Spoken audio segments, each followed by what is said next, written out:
Welcome everyone to our third Spotlight session this year, where we'll be focusing on building accessible and inclusive financial services with a spotlight on disability inclusion. Before we start, I'd like to introduce you to our three panelists today, Fifi, Margaret and Faris. Fifi is the Gender Equality, Disability and Social Inclusion and Safeguarding Manager at OI Australia. She collaborates closely with the team to strengthen inclusive and safeguarding practices in their investment inclusive finance programs. And on behalf of OI, she serves as the Executive Committee member at the Australian Disability and Development Consortium. Margaret is the Transformation Manager at Opportunity Bank Uganda Limited, a position she's held for 15 years. She's developed extensive expertise in financial literacy training, social performance management, impact assessment, and working with people with disability and other vulnerable populations. Additionally, Margaret has authored several TV shows and drama series focused on financial literacy and disability awareness. And finally, we have Faris, who heads the Social Performance Management Division at KOMIDA, where he has utilised his extensive experience of over a decade to empower more than 900,000 women micro-entrepreneurs across 13 provinces in Indonesia. Faris and his team oversee and assess the social impact of various KOMIDA activities, focusing on enhancing the well-being of women entrepreneurs who are often marginalised, have limited access to formal financial services and education. So before we start today, I'd just like to tell you a little bit more about disability inclusion and intersectionality in microfinance and development. So disability inclusion is a critical yet often overlooked element of microfinance institutions' growth and retention strategies. Today, 1 in 5 women lives with a disability, and up to 40% of MFI clients are projected to acquire a disability by the age of 65. Despite this, people with disabilities represent just 0.5% of MFI clients, leaving hundreds of millions underserved or entirely excluded from financial services. This gap persists even though research shows that 80 to 85% of people with disabilities have the capacity to benefit from inclusive financial products and services. Globally, over 1 billion people live with some form of disability, with 80% residing in developing countries. Among them, women and girls face compounded vulnerabilities. They are 2 to 3 times more likely to experience gender-based violence and are significantly less likely to access education, healthcare, or employment.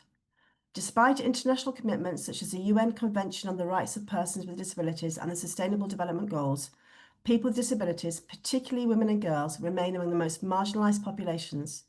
This underscores the urgent need for more inclusive, equitable and accessible systems, especially with the financial sector. Applying an intersectional approach is essential to achieving this. Intersectionality helps us understand how various aspects of a person's identity, such as gender, disability, age, ethnicity, and socioeconomic status, interact to shape their lived experiences and opportunities. Women and girls with disabilities often face multiple, overlapping forms of discrimination, which lead to deeper social and economic exclusion. They're also more likely to live in poverty and face greater barriers in accessing essential services. Despite these challenges, their voices remain underrepresented in policymaking, programme design, and leadership. An intersectional lens ensures these overlapping inequities are recognised and addressed, allowing development programmes to be more inclusive and responsive. At the heart of disability inclusion is the principle, nothing about us without us. This calls for the meaningful participation of people with disabilities in all decisions that affect their lives. It emphasises leadership, inclusion, and equal representation, challenging the top-down approach of designing programmes for people with disabilities without their input. In practical terms, this means involving people with disabilities at every stage, design, planning, implementation, and evaluation, ensuring their perspective shapes policies and programmes that impact them. And with that, I'd like you to hand over to our first speaker of the day. Thank you.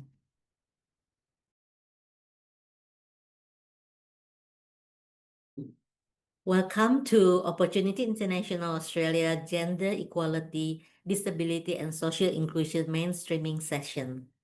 I would like to begin by acknowledging the traditional owner of the land on which our Sydney office is situated, the Gadigal people of the Eora Nations. I would like to pay my respects to them and the elders, past and present, and acknowledge that sovereignty was never ceded. Thanks, Sally, Mary, and Opportunity Network for the privilege of sharing a snapshot of opportunities, gender, equality, disability, and social inclusion mainstreaming journey. I'm delighted to share some insights on addressing buy-in challenges to promote gender equality and disability inclusions.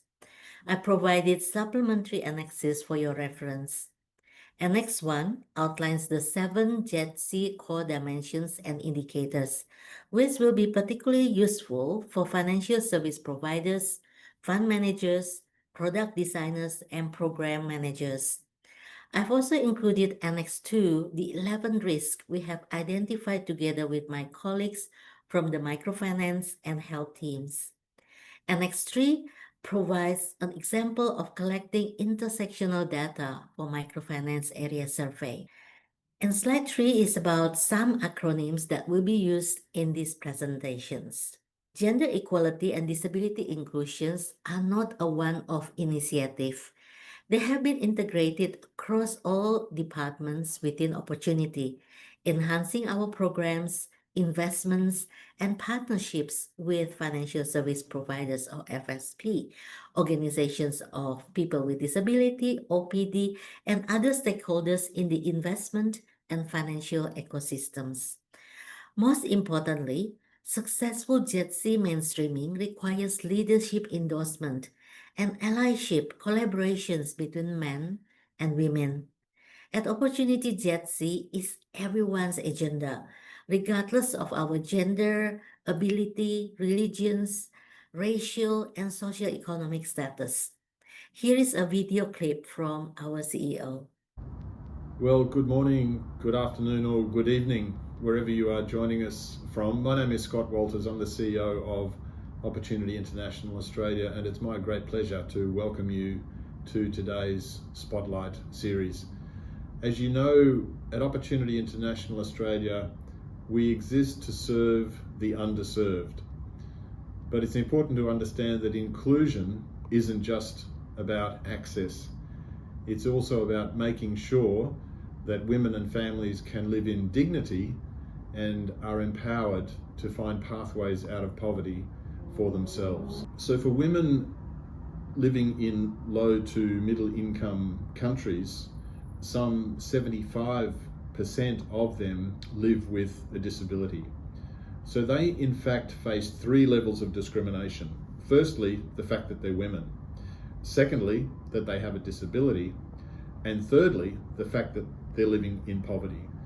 So their pathway is way tougher than the rest of the general population simply because of those 3 factors. And it's those women that desperately need our help. But today you're going to hear from Fifi Rashando. Fifi has spent some 20 years in the international development space and has her own lived experience as a person with a disability. And I can't think of anyone else more qualified to take us through today's Spotlight series and articulate the importance, firstly, of JETC and the importance of focusing on disability when we're talking about crafting pathways out of poverty for people. I'm thrilled to know that on the call today there are not just our Opportunity International partners around the world, but some of our partners in the field, in India and Indonesia, Bangladesh and Nepal, and in sub-Saharan Africa as well. It's fantastic to have you all on board. And my belief is that we are all working together as a conglomerate effectively to ensure that disability is top of mind when it comes to serving people living in poverty. And we can only do this as we work together. We've done a lot already together. There is more to do, as we know, but I'm excited about what you're going to hear today, the takeaways that you will have to go back to the field, to your own work, and really make a difference for women living in poverty around the world. I thank you for leaning into this conversation today, and I'm going to hand it over now to Fifi. To demonstrate our commitment to JETC, we are actively promoting JETC within our organizations. This is an ongoing effort. Over the past 3 years, we have worked to raise awareness of JETC, develop policies, create action plans, and identify FSP partners in our regions that have successfully integrated disability inclusions into their operations. We partner and learn together with FSPs such as KOMIDA to support their efforts in using a Gen-Z lens to enhance their inclusive services for over 15,000 women entrepreneurs with disability. We also collaborate with MSC and a local OPD, Tarala Foundation, to identify the intersectional barriers that women with disability face in accessing finance and assist KOMIDA in developing safe, sustainable, inclusive, and accessible digital financial services. It is crucial that we co-design financial services, those possessing lived experience such as OPDs. Slide 6. Opportunity Australia has developed policies, tools, and resources applicable to Gen-Z mainstreaming that can be adopted or adjusted by your organization to suit your specific requirements. Please email me if you would like to access some of these tools. Intersectional data is crucial for designing inclusive financial services. Intersectional data is necessary to prevent shallow or one-dimensional analysis. One-dimensional data may only indicate that X% of people lack access to finance. But intersectional data might reveal that X% of women with disabilities face barriers to financial access compared to X% of women without disabilities. Here are some strategies for addressing key challenges to obtain buy-in for gender equality and disability inclusions. The first obstacle is addressing organizational leaderships and barriers. To drive the prioritizations of Gen-Z and safeguarding, individuals and organizations can frame inclusion as a value add. Or, for example, developing an impactful and sustainable business model. Share success stories. Appoint Gen-Z champions and internal advocates at leadership, operational, and client levels to influence culture. Refrain from criticizing your organizations or partner for not adopting gender equality or disability inclusions. Avoid debating gender equality and disability inclusion, and instead focusing on providing safe, accessible, and inclusive financial services for all. Understand which lens your board, executive, colleagues, donors, or investors use, whether they use a market lens, strength-based lens, humanitarian or charity lens, or medical lens. Organizations often experience limited resources.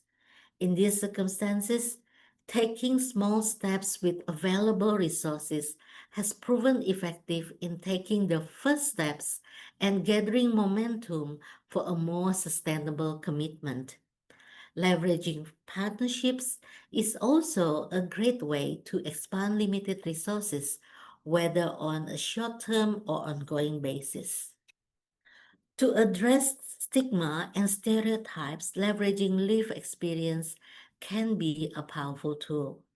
Organizations may consider employing staff with lived disability, lived experience, consulting clients with lived experience, or learning about lived experiences through meetings, training sessions, or events. I am profoundly grateful to Opportunity Australia for believing in me.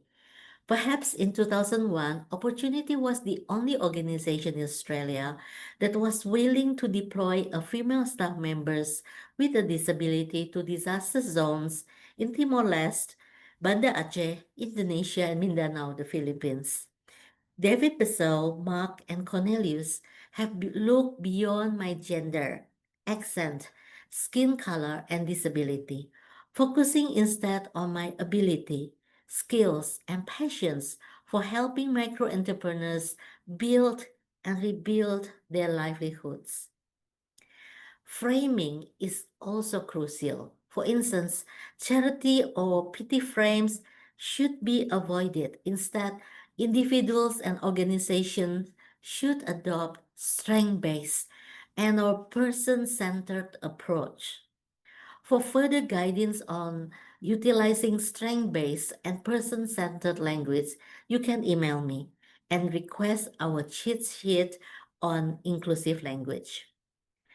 You might find that fear of the unknown can be intimidating or for some exhilarating.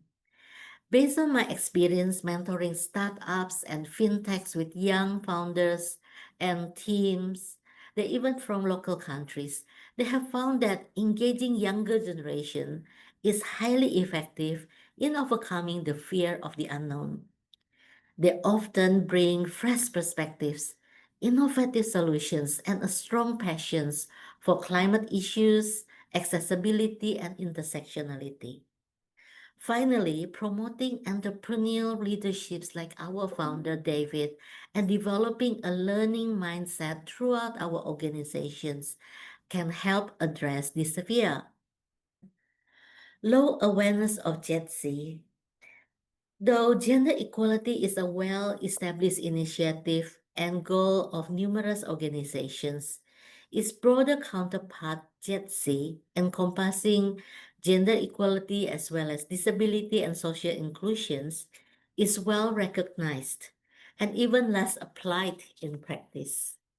To increase awareness and ultimately the utilizations of implementations of JETC, organizations can establish measures including the creation of JETC task forces, consultations groups, or co-design process, or deliver peer-led workshops and communications focusing on inclusions and accessibility. No collections or analysis of gender and disability disaggregated data. This often happened among partners organizations. The Washington indicators should be promoted as best practice, as these indicators are highly effective at intersectional data collection. If data collections is impossible, organizations can ensure program relevance by seeking input from existing staff with diverse experience of gender and disability. To enhance accessibility, organizations can integrate accessibility checklists into procurement, event planning, and monitoring processes. Foster inclusive supply chains, for instance, our FSP partners, PAHAL, demonstrate a strong commitment to disability inclusion through its tailored disability inclusion policy and employment of individuals with disability in executive operation roles and within their supply chains, achieved by partnering with a social business that exclusively employs individuals with disability for loan documentations verifications. Promote universal design principles to ensure digital applications, materials, venues, websites, marketing, and communications are accessible to all. Build awareness of JETC principles, particularly in the public and private sectors. But if your organizations have a weak or limited inclusion policy, you can initiate the development of robust policy by creating a concise document outlining your commitment to underserved and unserved communities, such as a one-pager. To enhance the legitimacy of your organization's inclusion policies, you can also strategically align your strategies with those of the Conventions on the Rights of Persons with Disabilities, or CRPD, ESG principle, environmental, social, and governance, and all your country's national financial inclusion plans. To avoid top-down approach that may lead to exclusions, organizations should promote bottom-up approaches driven by local individuals and communities, particularly local entrepreneurs.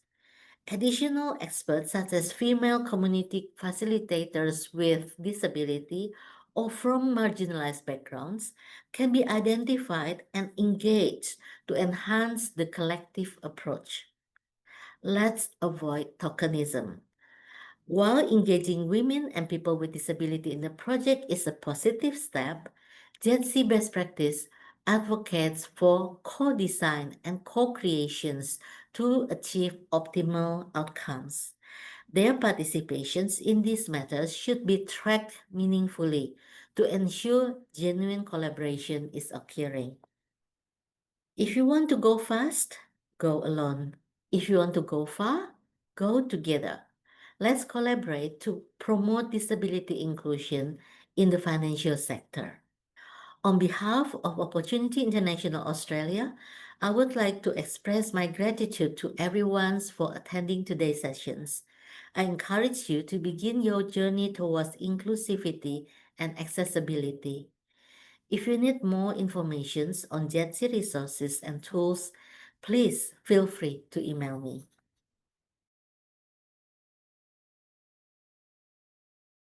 My name is Margaret Namazzi. I work with Opportunity Bank as the head of transformation and a focal person for inclusion for women and persons with disabilities. I'm glad to introduce to you or to share with you our journey on financial inclusion for persons with disabilities and women at Opportunity Bank. I'll start by highlighting the financial sector in Uganda. The financial sector in Uganda is really wide and diverse. We have both formal and informal financial sectors. The form of financial inclusion includes the commercial banks, the MDIs, and the insurance companies. All these are regulated by Bank of Uganda. And then the informal sector includes the non-deposit taking microfinance institutions, the VSLAs, the SACCOs, and all these are regulated by micro regulatory authority, which is called UMRA. So the sector is really big and it is growing, and it has really helped many Ugandans to be able to access financial services. Financial inclusion for persons with disabilities and women also presents a great opportunity, as there is still a great need to extend financial services to persons with disabilities. The gender gap, 22% of the men in Uganda have access to formal financial services, while only 12% of the women have access to formal financial services. All have an account with a formal institution. For persons with disabilities, less than 1% of the adult persons with disabilities have access to formal financial services. Mostly these two, the women and men, are served by the microfinance institutions, the VSLAs, the SACCOs, money lenders. That's where mostly these people go for financial services. If they need a loan, if they need to open an account, they are usually served by SACCOs or voluntary savings and loan associations in their villages. So the gap is still there. The need to extend formal financial services to women and persons with disabilities in Uganda is really wide and big. How did Opportunity Bank start? Or let me highlight the journey for Opportunity Bank. Opportunity Bank, our mission is uh, transforming lives for the underserved and the financially excluded that live in rural areas and urban areas of Uganda. We do this with care, respect, and in a sustainable way. Opportunity Bank will be celebrating 30 years this year in existence. We have 24 branches across the country, and we have a total number of clients, 517,000. 28,993 are savers out of the 517,805. The percentage of women is 42%. 76% of these live in rural areas, and 26,882 are persons with disabilities. We have a total deposit of 163 billion and a loan portfolio of 160 billion. We have a total number of staff. They are 420, and out of these, 8 are persons with disability.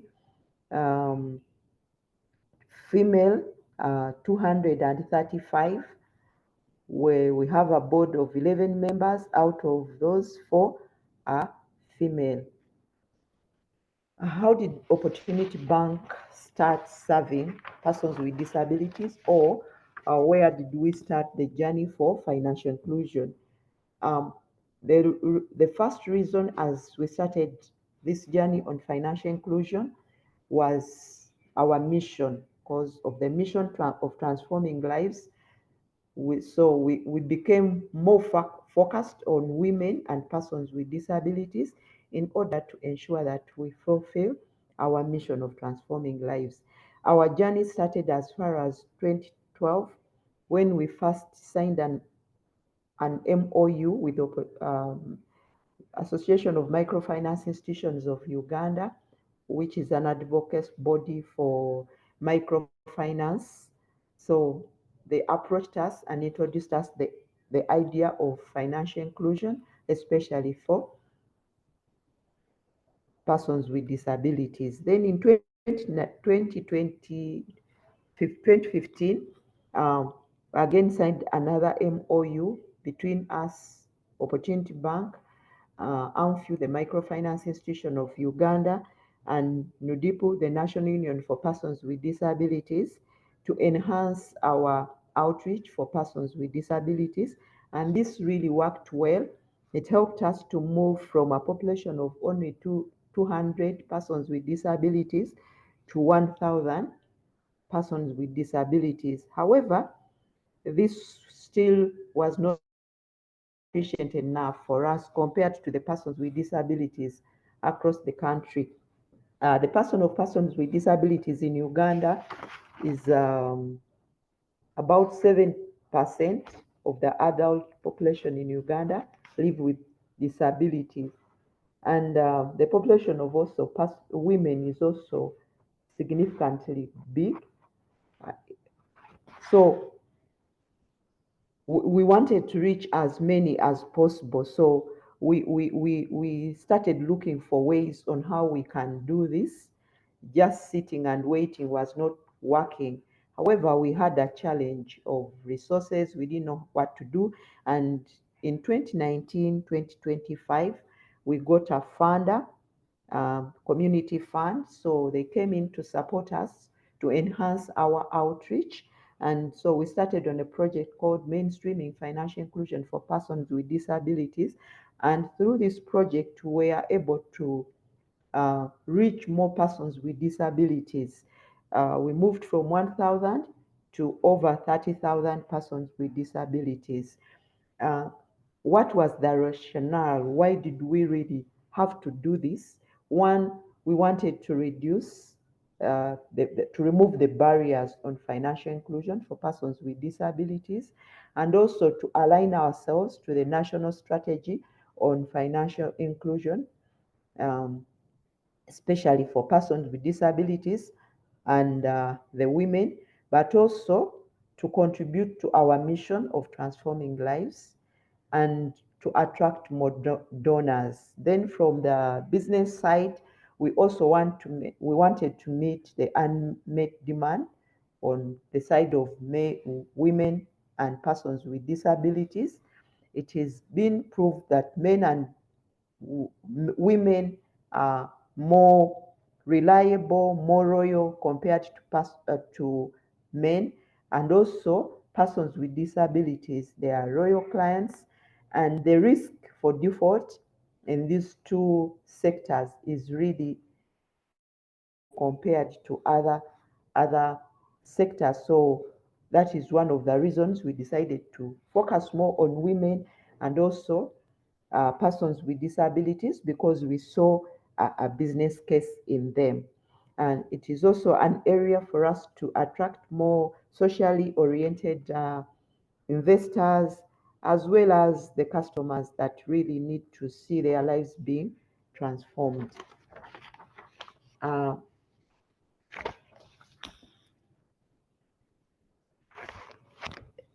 um, so the journey for serving persons with disabilities has been a good journey, and we as Opportunity Bank, we are really proud in working with persons with disabilities.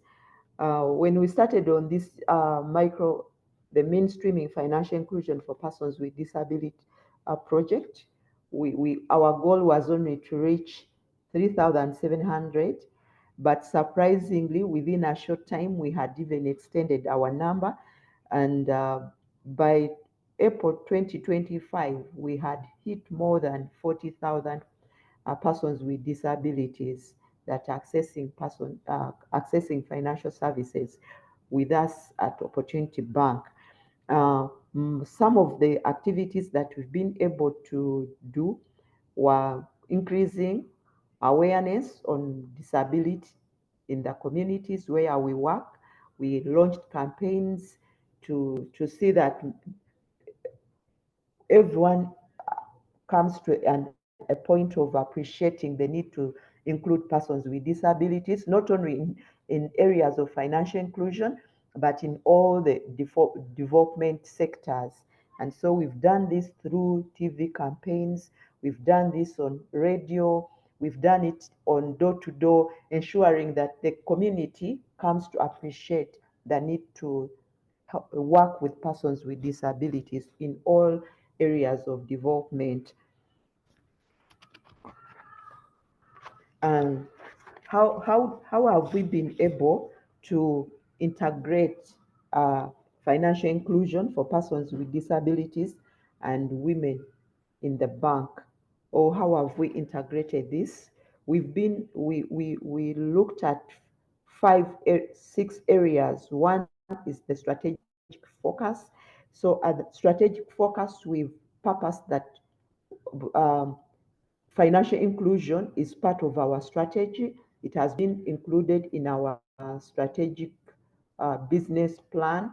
So women, persons with disabilities, engraved in our strategy is one of their key areas of our focus. And then we've set indicators, we've set goals to be able to measure, actually, because what you don't measure, you cannot achieve it. So we've measured, we know how many women do we want to achieve, to reach, how many persons with disabilities do we want to achieve. And this now, every staff is aligned, even in our performance appraisals, all this is included. So everyone in the bank is accountable as far as our financial inclusion agenda for women and persons with disabilities concerned. In the area of, we also look at customer focus as a very critical area. We are customer centric and customer focused. So we serve all our customers with dignity and respect, and this is done by everyone. So irrespective of who this person is, as long as you are a customer, we'll treat you with respect and dignity. And we've trained our staff in how to work with persons with disabilities and women in particular. Then another area that has really helped us to achieve our financial inclusion agenda is partnering. We are partnering with different organizations, working with persons with disabilities and working with women. One of them is a National Union for Persons with Disabilities. We have the district unions working with persons with disabilities and other organizations. Then also creating awareness and sensitization to remove the barriers on disability and women inclusion. So we've gone out and did sensitization meetings in the communities, trained our staff on disability and financial inclusion.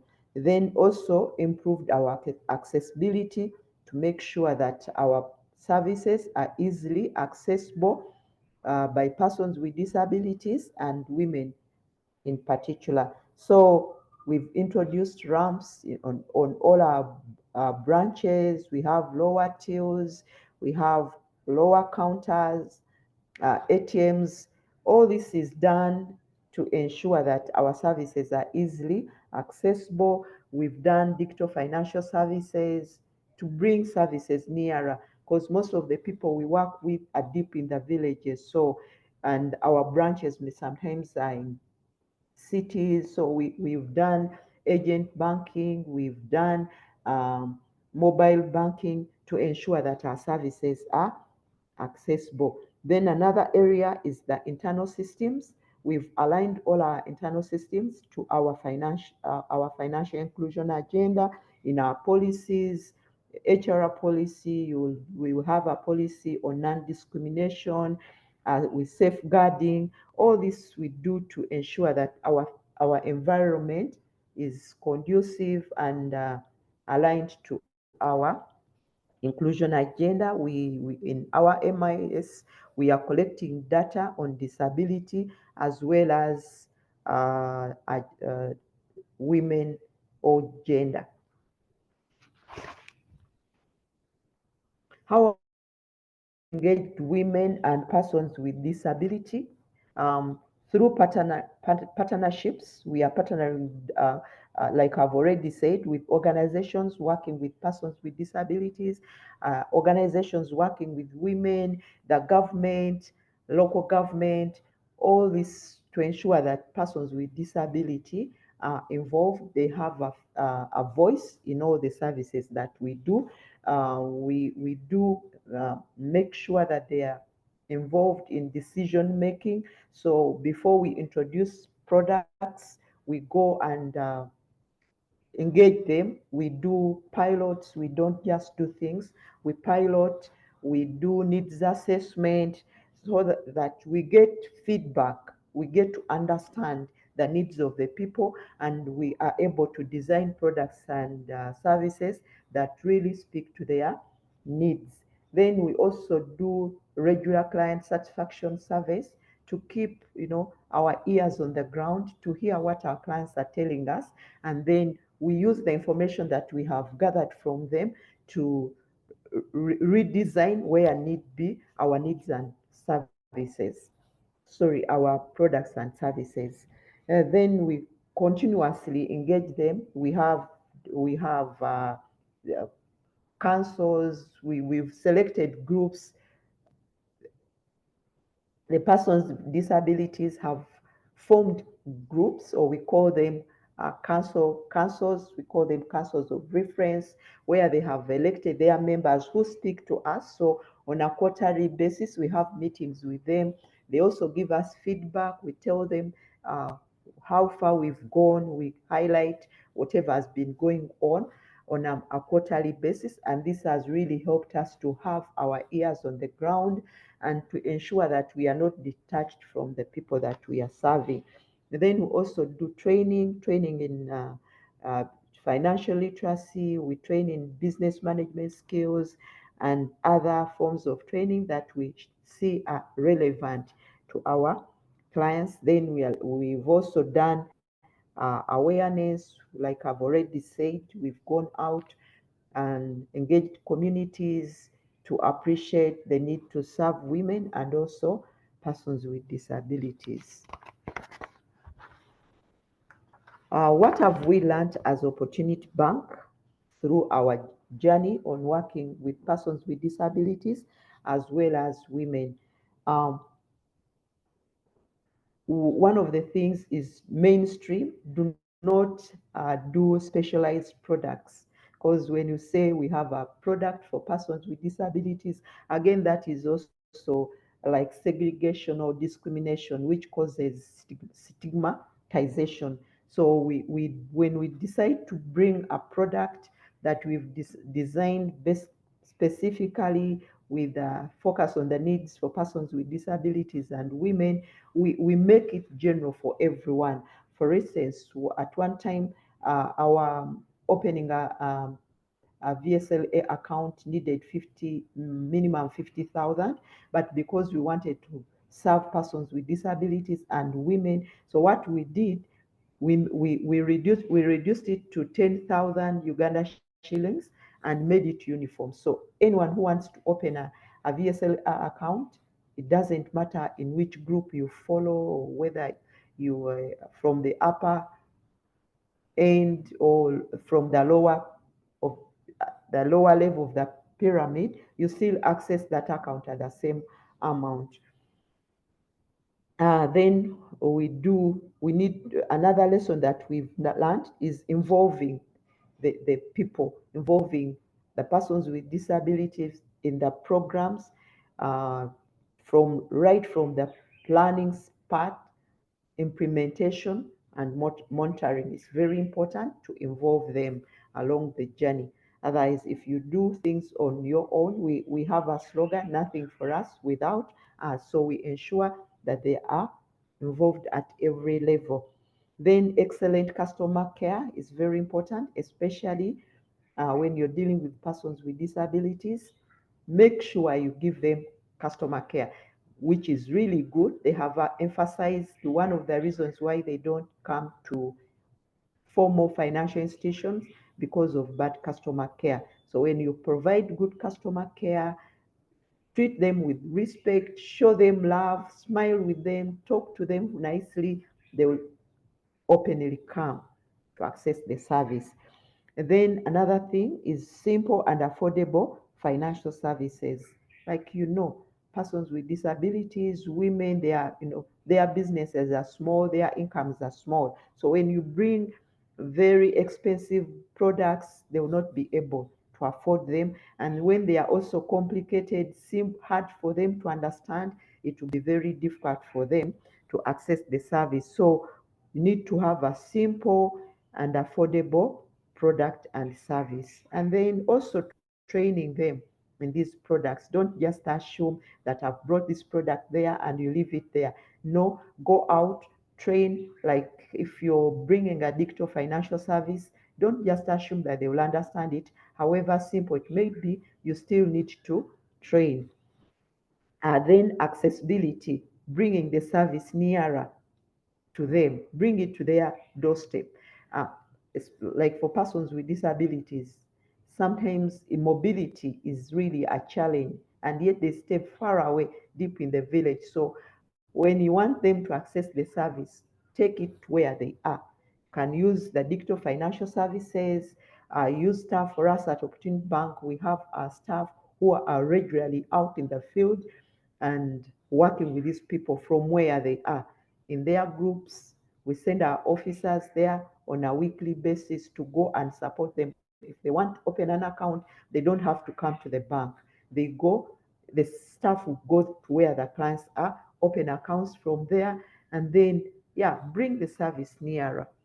We even conduct the trainings within their groups. We don't ask them to come to where we are, we go to where they are. Then, yes, transparency, safety for their money, all those are very, very important.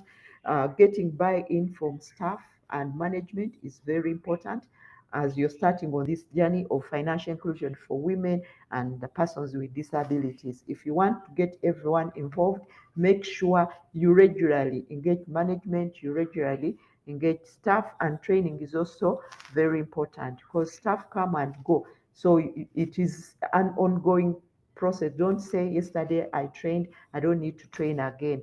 Keep training your staff, keep providing refresher training on what disability is, why we need to serve persons with disabilities, women, how do we serve them.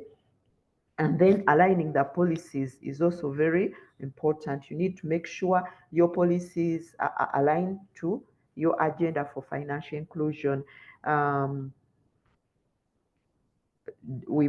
think I've already mentioned most of these things. Be patient with the people, be patient with them. Don't rush, don't just think they will easily adopt what you're telling them. Today you may go to a group, you tell them on link how you want to serve them, they may not understand. Don't give up, keep going and keep explaining your product. They will eventually understand. Some of the challenges that we have encountered on the journey is the pressure from the bank. They always want to see things happen as soon as possible, but which is not the case. It is a process, serving persons with disabilities, convincing the women to come and access formal financial services. It is a journey. So you may not realize the benefits or the financial outcomes you expect as a bank there and then. You need to be a little bit patient.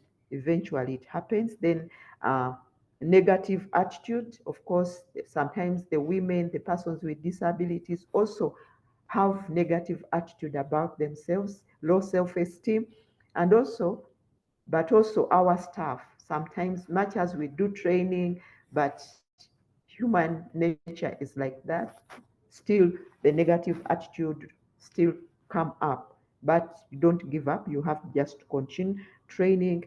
Then sometimes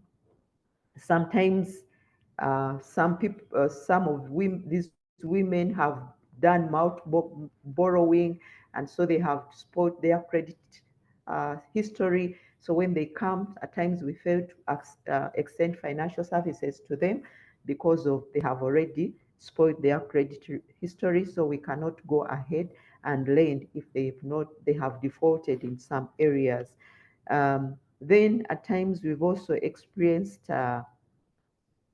challenges getting them to the KYC, because we need to do KYC on our customers. Some of them don't have the national IDs. So at times it becomes a challenge.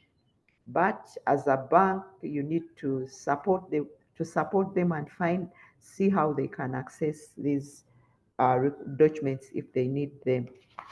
Our next step as a bank, we look forward, or our plan is to roll out financial inclusion, especially to persons with disability, to all our branches, because we started as a pilot. We've been working in 7 branches, but now we need to extend this to use the lessons that we have learned from these few years we've been working with persons with disabilities in the 7 branches.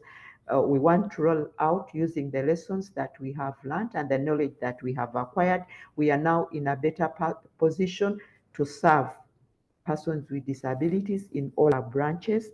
And then we want to continue forming more partners, getting more partnerships from the side of persons with disabilities as well as women, so that we can reach more, because the market is there, the demand is there.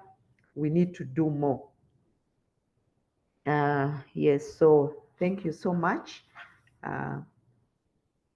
Let me stop there.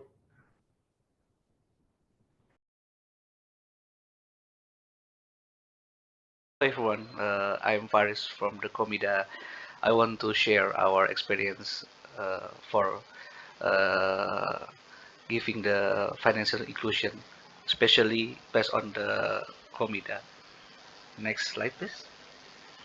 Yeah, before we go, this is some of the acronym that we use in this slide. So some of them just the same acronym with the last 2 presentation, like the FGD, OEA, or PD, Organizations of People with Disability, and the others. Next slide. Okay, within this presentation, I will explain about 5 main topics. The first is of course, the disability exclusion in the financial sector, especially here in Indonesia. The second is about our KOMIDA and our members with disability profile.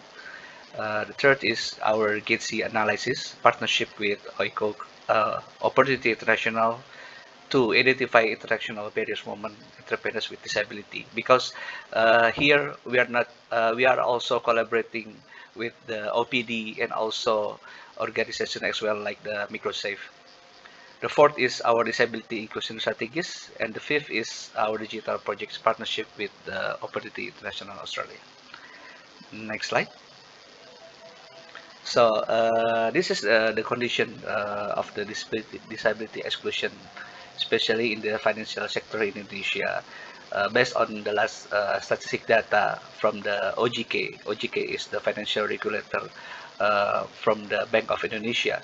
Yeah, it's only 24.3% of the people with disabilities have the bank accounts compared to the 47 of non-disabled individuals. Yeah, based on this, we in Indonesia we still have challenges to improve the financial inclusion, and in line with the condition, in the same challenges also happen with the financial digital services.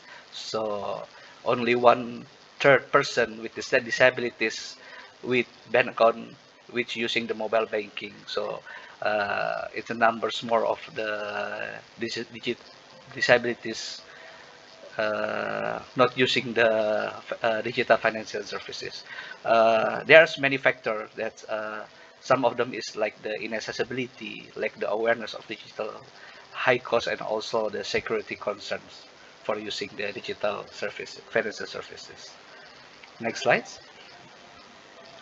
Yeah, if we are comparing uh, between the rural and the urban, so in the rural, uh, the people with disabilities have more challenges rather than in the urban.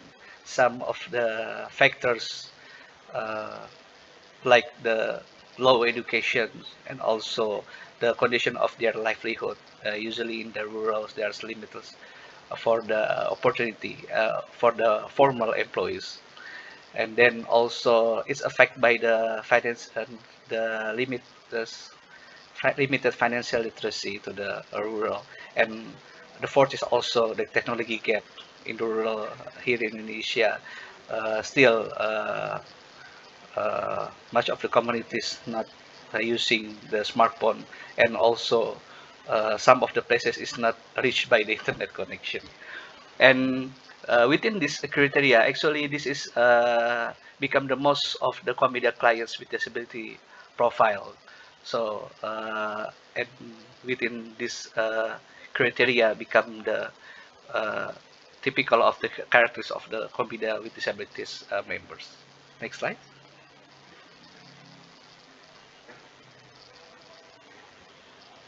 Yeah, this is KOMIDA. So KOMIDA is the microfinance institution based on the cooperative legal, and we are already become the largest cooperative microfinance in Indonesia, and our members 100% is women. So we are focusing on the low-income women, and our operational is based on the grain bean bank system. So different like the conventional bank. So we do meet our members more often in the field and reach their community rather than waiting there going to our office. If you can see the red dot, this is our uh, maps. And the red dot is based on our branch offices. We have until now we have more than 300 benches, and we already have more than 900 women as our clients. And yeah, for the map, there's still much more opportunity to improve our support for the low income women in Indonesia. Next slide. Yeah, this is just like of our products that we offer to our members. So we do offer the loan products and saving products. And for the loan products, we're not just only giving access for the productive sectors, but also we call the non-productive, just uh, like the water and sanitation loan, child education loan, house renovation, that's kind of loan is giving the household or the members the more impact and easier let their livelihood more easier. And for information, all the loans here is without collateral, and we'll do also other saving as well. Okay, so what kind of the inclusive practices? So basically our inclusive practice is begin starting since when we are recruiting our members. So the journey is not just given the inclusion given not just for the accessing financing, but since they are joining the KOMIDA membership, we are already giving and serve them not left we use called not left them behind for disabilities. Yeah, so we gather all the communities on the region including with disabilities women. So yeah, we also the journey start by recruiting women from the underbanked or unbanked. We call it this with the financially excluded because in the rural, many of our communities and women is not accessed by the finance conventional banks or financing access. So we are recruiting them and making them into one community. Because we are developing the community, we put the community, the location of our activity. We call it the central meeting. So in the central meeting, there's a community empowerment, like not just as the place for the transaction, but also we place the community central meeting is within the neighbor and not far for the house for disabilities women. So it will make them easier to come to the central meeting and get the access for the financing.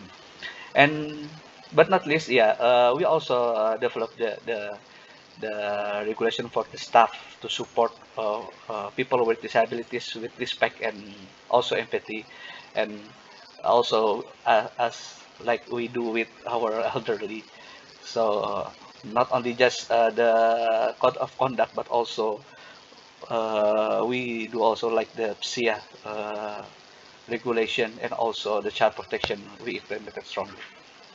And yeah, in 2019 we are starting to check or implement the Washington's questionnaire. So as until September 2024, we collect almost 1,500 KOMIDA clients are including in this disability category in four types of barriers.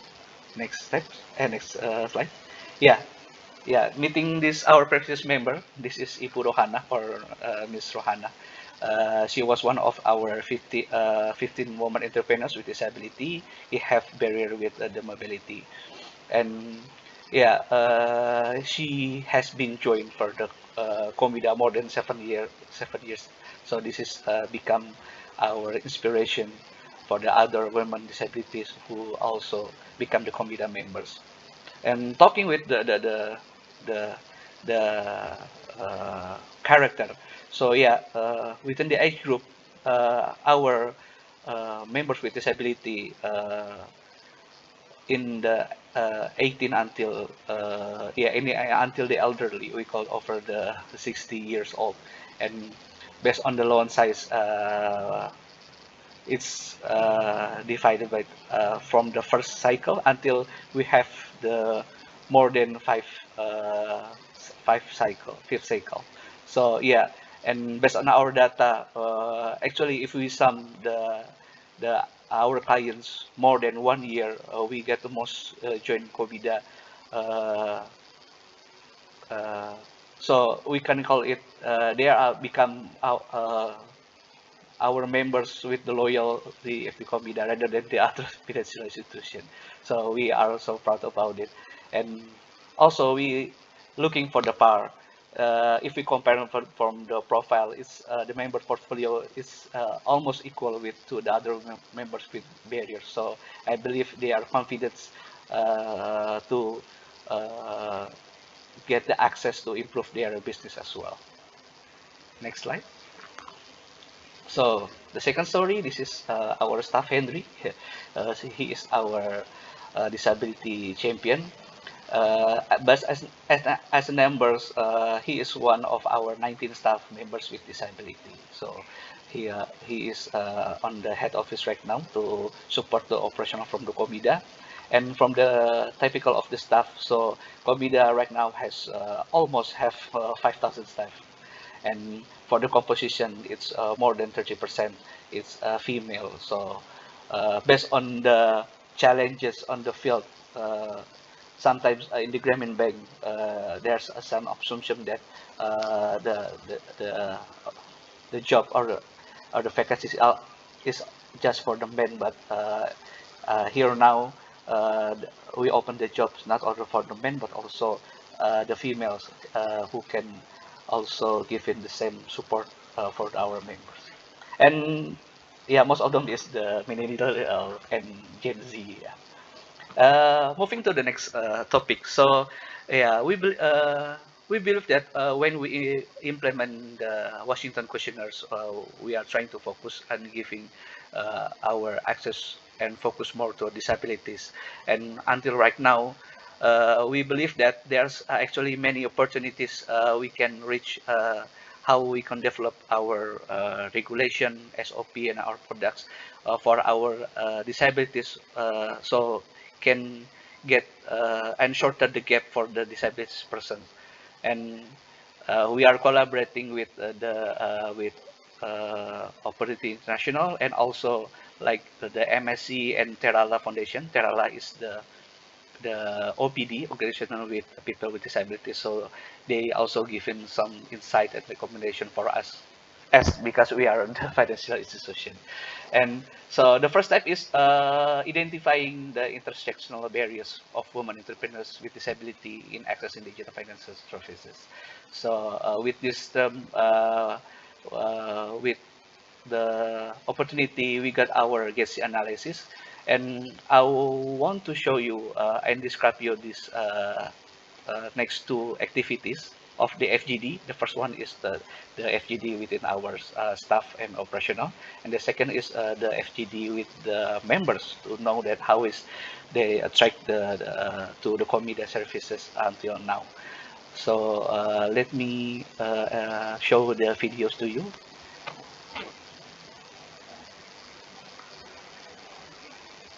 Faris, let me know when you want me to start the video. Yeah. Please start the video, but perhaps we still not hear the sound of the video. Oh,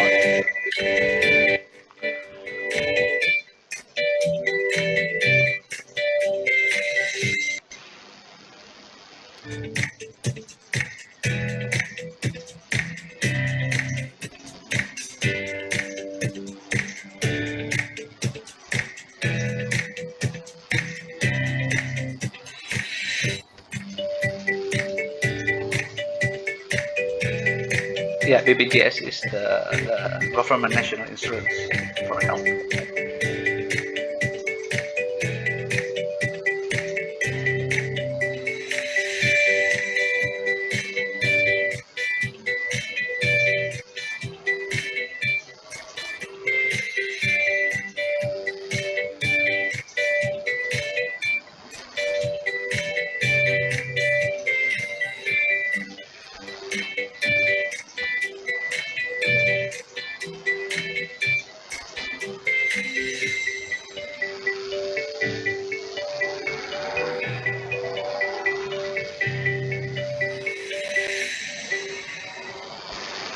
All right. So that's the point of view of the financial inclusion within our products.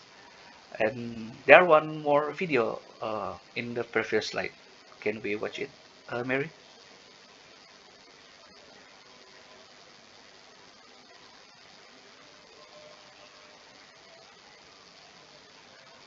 No, with the green video one. Oh, okay. So we can move forward for the next slide. It's okay.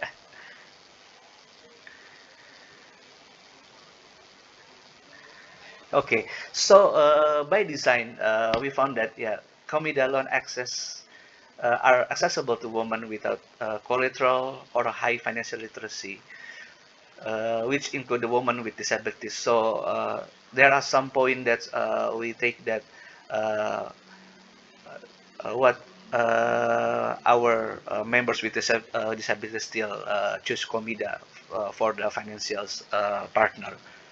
Like we are uh, have the minimum documentation for the requirement. We are taking no collateral for the loan. We are giving the financial literacy when they join KOMIDA and the other session of the central meetings. And because we are no limitation for the age for the women. Uh, but if they are in uh, an elderly, but they still can running their business, but so we can still have accessing them for the finance. Next slide. Yeah, so beside of our products, so we can also uh, uh, uh, offer match or option for the loan terms for the loan, because we think that people with disability tends to have more income in running business rather than the non-disabilities. So member with disabilities can manage their repayment despite the income challenge. Like how is the the long term, and also they can access the alternative repayment and other option. So they can access what is the long term and margin based on their capacity of repayment. And also they still have the access for some of the restructuring or rescheduling feature from the KOMIDA. Next slide, please. Okay, this is yeah, based on our identify, so we can put some of the strategies ahead we need to improve. The first is, yeah, we still want to improve our implementation of Washington questionnaires, because we predict that in this year the impact is become we can mapping to over 20,000 women entrepreneurs with disability, because before we are not taking the speaking difficulties, we will add it here in the next improvement. The second is we are conducting physical accessibility assessment performance. Yeah, we want to make the better place even with our branches to become comfortable and accessible for the disabilities. And then, yeah, staff disability sensitization. So basically, in our head office, we already have the training, but we feel that we have more staff, and also we didn't have the more knowledge. So we are want to collaborating with the ODP, like Terala Foundation, to make some of the video materials for trainings. So yeah, and we are know that our staff mostly is perhaps more interesting to watching videos for the training, like the millennials and TNC. So I think this will be important to have the videos training how to get the stuff for their disability sensitization, and this will improve their communication and service for the disabilities member out in the center meetings. And the fourth, yeah, of course, we are need assessment of staff with disability to determine what equipment or accommodation they may need for increase in workplace safety and productivity. And the last is because we are together improving digitalization process in KOMIDA. So one of the digitalization is we are making the app for in chain for the passbook, because right now we are still collect the passbook written manually. So we want to develop the MDS app, and then it used for the members to change in their passbook, and we want to put some of the feature to help the members with vision barriers. So like the sound of the balance, and so the vision barriers also check the balance within the sounds, just like that. Next slide.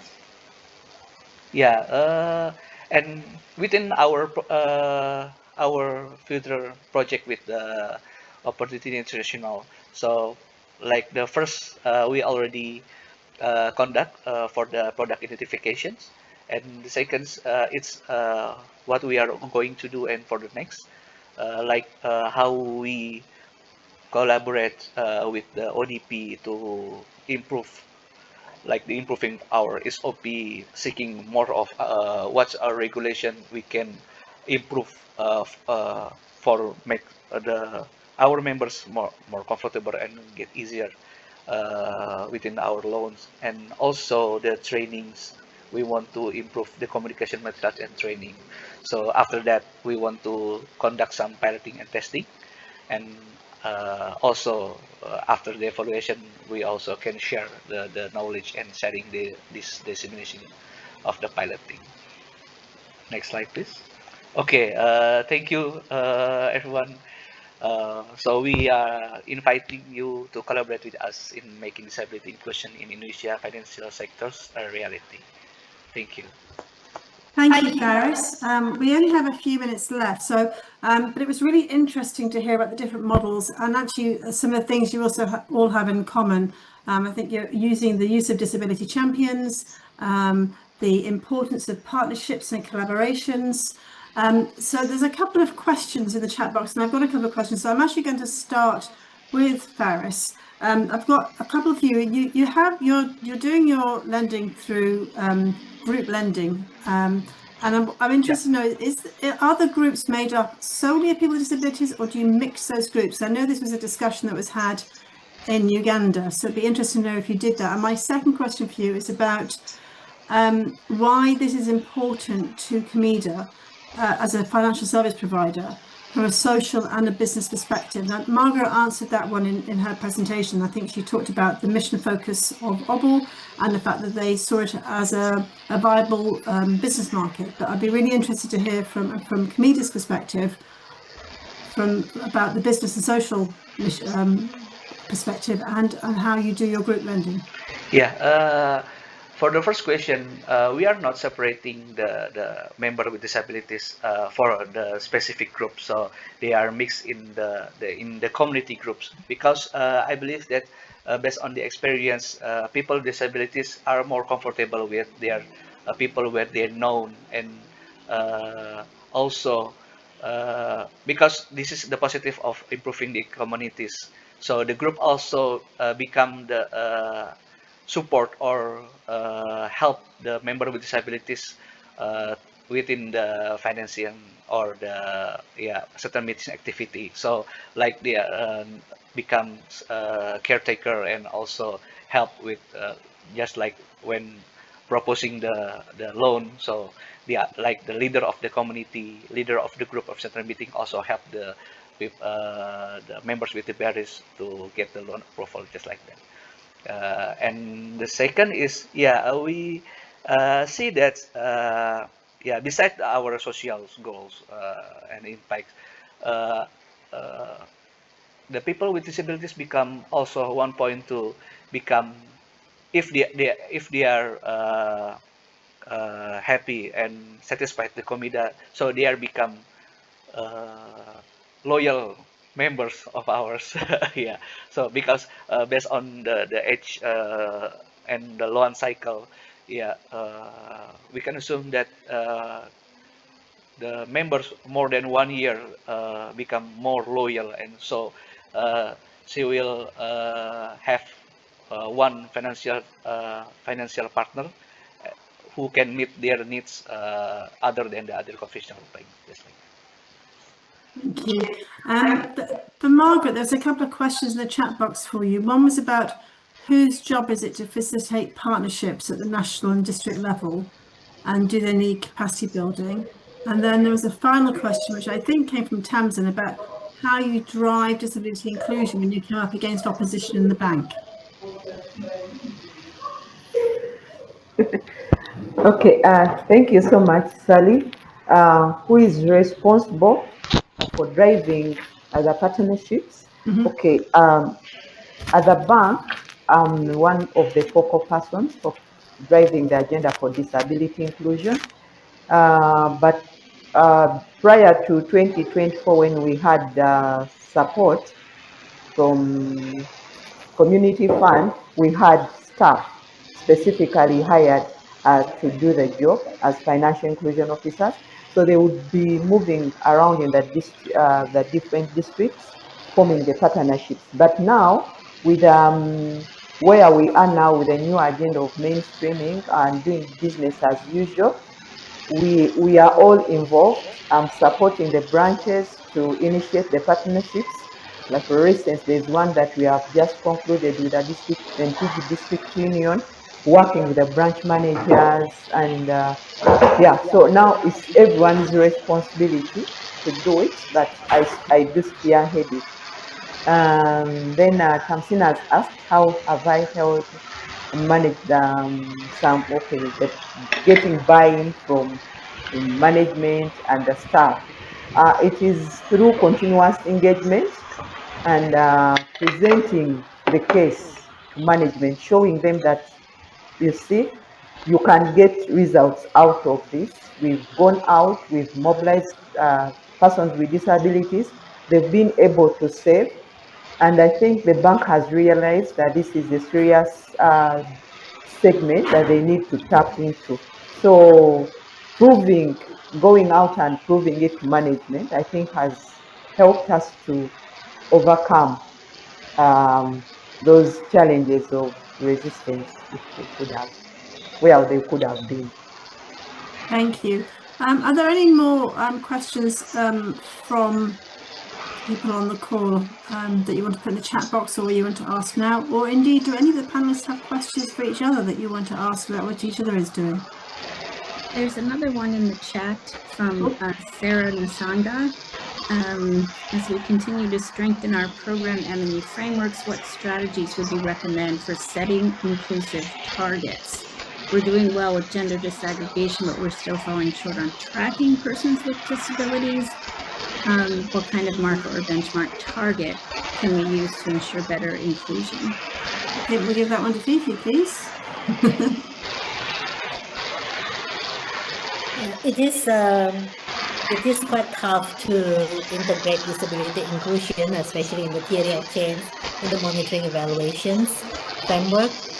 So firstly, you might need to encourage your partners or your organization to start collecting the Washington Group indicators with the rationale that 1 out of 6 people have disability and 1 out of 5 women have disability. So it gives a strong rationale that we need to start collecting those data to have a more rich data, rich gender data to analyze.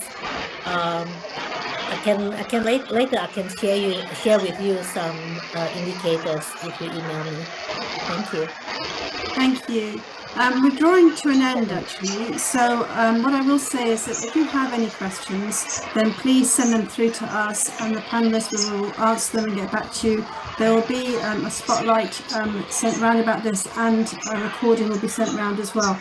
But hopefully today we've learned about intersectional approach, and we've recognised the complex and overlapping inequalities, and that gender and disability can't be addressed in isolation.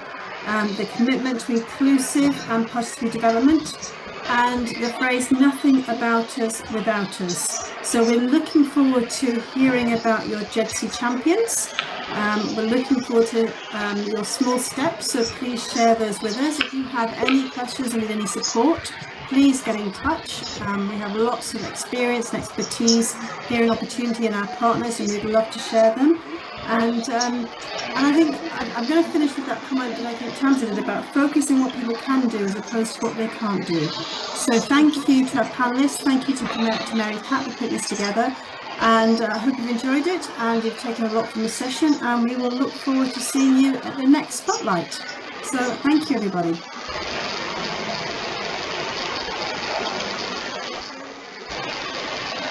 Bye. Thank you. Bye. Thank you. Bye.